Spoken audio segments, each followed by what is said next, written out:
Lish Fejer with you this morning on ABC Radio Canberra. Now, last week, you'll remember the NCA, the National Capital Authority, approved early works on the expansion of the Australian War Memorial. And things have moved in pretty fast. You'll see now that there's a lot of demountables there. A lot of the exhibits are being taken out of Anzac Hall for that work.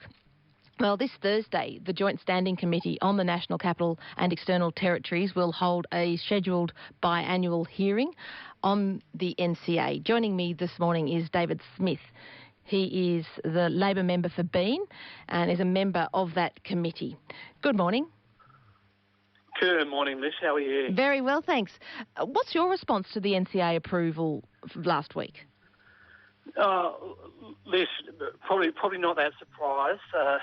But I guess my concern is the lack of engagement with so many dissenting contributions from the general public. When you say lack of engagement, I think there was 601 submissions to that to the NCA, of which 3 were pro, I understand, and the remainders were calling for it to be reconsidered. Yeah, that's right. And I think if you're going to have a consultation process like that, then there has to be substantive responses to such an outpouring of opposition to the proposals. Why wasn't there? There has been a lot of questioning about this consultation process and saying that the NCA is not democratically elected. It's just looking at the submissions.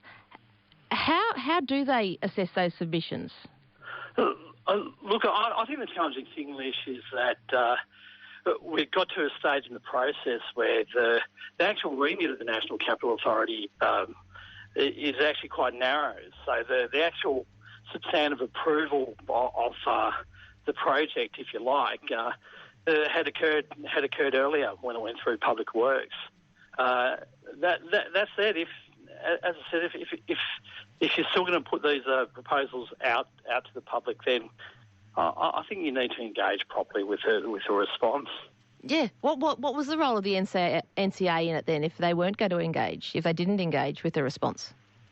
Oh, look, they've got a more technical remit, and I think there's probably still an underestimation of the feeling around elements of the War Memorial proposal.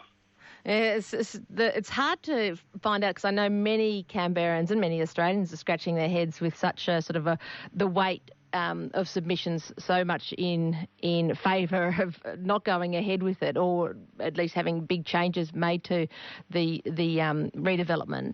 Is this a topic that the committee will broach on Thursday with the NCA?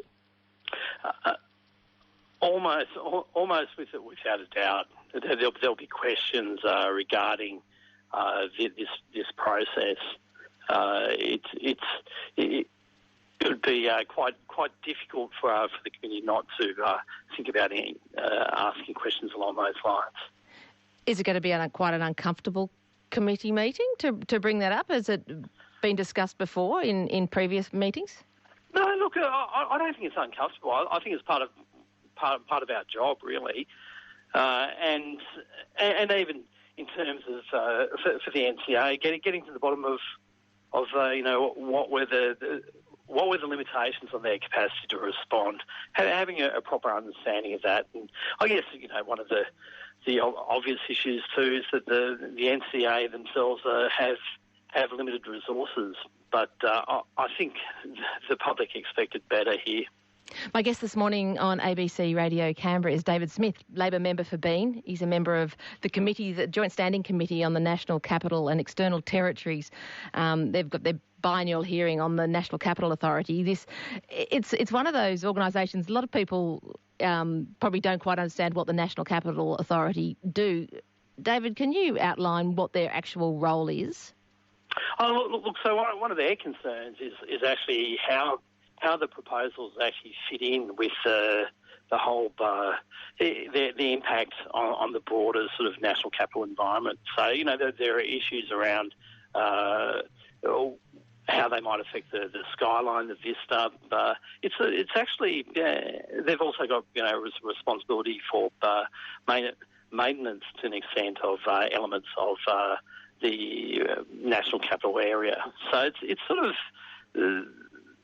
it's an unusual role, and I guess here there may be a view about whether there should be some sort of revisiting of that role. Should it have a more significant part to play in proposals such as this one? Yeah, I would love to hear from listeners what they think the role of the NCA is or should be.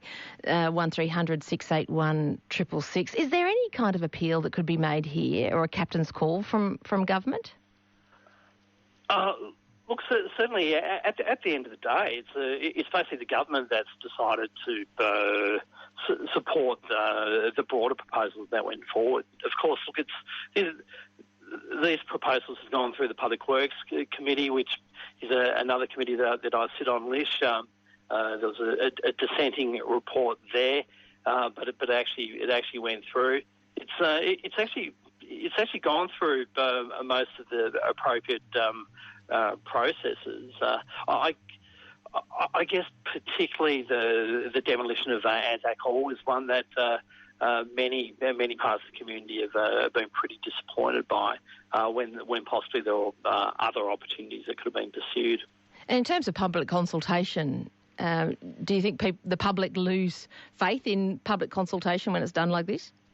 Well, when they're not responded to substantively, I think, to be fair, there have actually been a number of opportunities for the public to make their views known, and they've made them actually known quite clearly. I think the frustration is then when, despite those clear views, there isn't necessarily a change in proposals going forward. On the text line, people say, don't conflate this is one text, don't conflate the numbers for and against as community acceptance.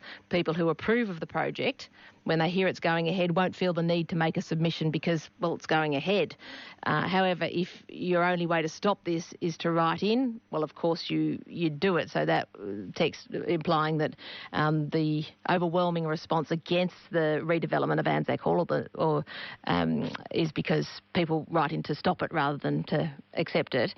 Another text saying, I've answered ministerials for DVA and veterans who also oppose the Australian War Memorial expansion, have not seen one letter in favour, lots against. There are practical things that this money could do for veterans. On that, David Smith, what would you like to see this money, is there anything you would have seen it be better spent on? Look, as a proud Canberran, there's some pretty obvious areas where the expenditure could have gone. For example, we know the challenges that the National Archives of Australia has. We know the pressures on staffing across most of our national institutions have, and so there was capacity. I actually support some changes to the War Memorial, and certainly addressing issues such as disability access and looking at some additional space. But you could have done that without necessarily knocking down Anzac Hall. David Smith, thank you so much for joining me. Thanks, Lish. David Smith, who's a Labor member for Bean. And